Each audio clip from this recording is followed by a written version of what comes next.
Hi, I'm Tracy Schuhmacher, and I'm here today with Mike Countryman and Samantha Reed from Point of the Bluff Vineyards on Keuka Lake. Hello, Thanks Tracy. for joining us in the studio today. Thanks for having us. Thank you. Well, I'm so excited. We're going to demo a recipe, but first, Mike, why don't you just give us a little bit of an overview on Point of the Bluff Vineyards? I can do that. The name Point of the Bluff actually comes from our location on Keuka Lake.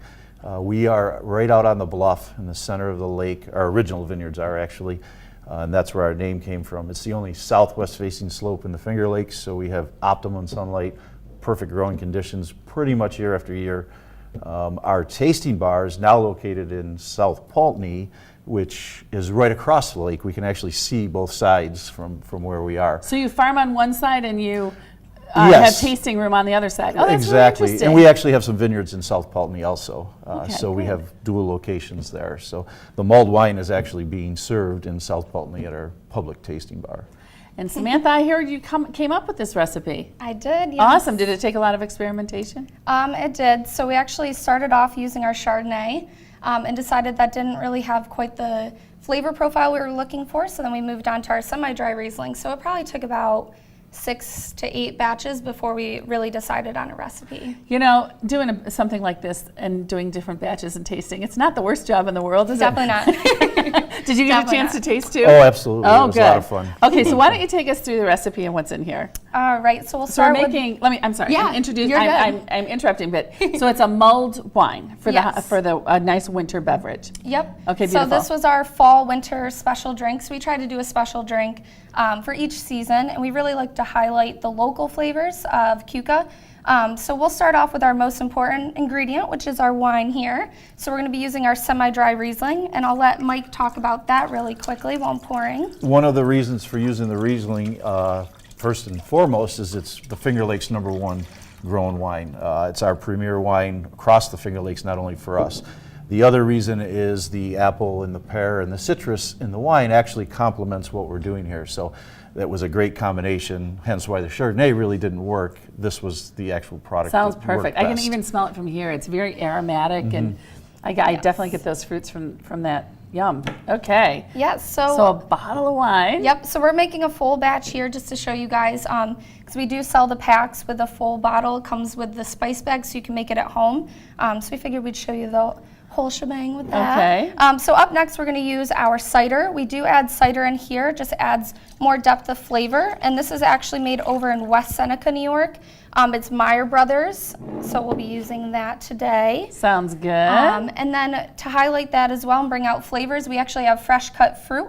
So we use apple slices and then lemon and orange peel. For a 1 bottle batch, we only use half of each. For the peels, you just want to make sure that you don't get too much of that white or you'll get kind of that bitter taste to it. It looks like you must have used a vegetable peeler to do that. Exactly. So just Perfect. a potato peeler, anything like that would work perfect. Great. And then we'll go into what's in our spice bag. So for that, we'll start off with our sugar. So for this, it's 3 tablespoons packed brown sugar.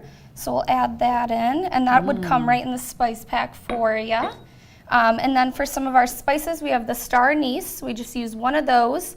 And then we use about 5 to 6 cloves. It doesn't need to be exactly perfect with that. And you just, it's not like there's a cheesecloth bag. You just kind of dump this all we in. let it Okay. all go in, and then we use a thin mesh filter to filter it out to get that. But it's okay if you get some of the sediment in there and stuff. It's all okay to drink. So. And then we do 2 cinnamon sticks. We use about 3-inch cinnamon sticks for that. And for this recipe, we like to keep it in a covered pot.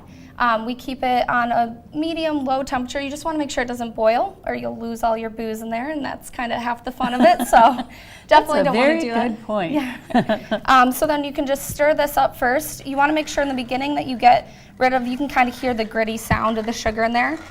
So you want to stir that up on the heat and keep it covered as well. Actually, one of our test runs we left uncovered and it evaporated down to almost nothing. Probably so. like syrup. Yes, Yeah. definitely. So you want to keep it covered to keep the moisture in there and kind of keep the water coming back in too. So this is something, if you keep this on the heat all day Yep. at the tasting room, that means that if somebody's having an open house, this would be something they could kind of keep in a crock pot or Definitely. on a stove and serve this all day long. Yeah, so we had a lot of people come in for the holidays and get it to put in crock pots for family parties, holiday events, especially Thanksgiving. There was a huge boom in sales then. People were really excited about it. So. And the aroma when you're cooking, letting this simmer for the day is amazing. So it actually adds to your house. You know, a nice winter day, it's an incredible smell and aroma when you walk in.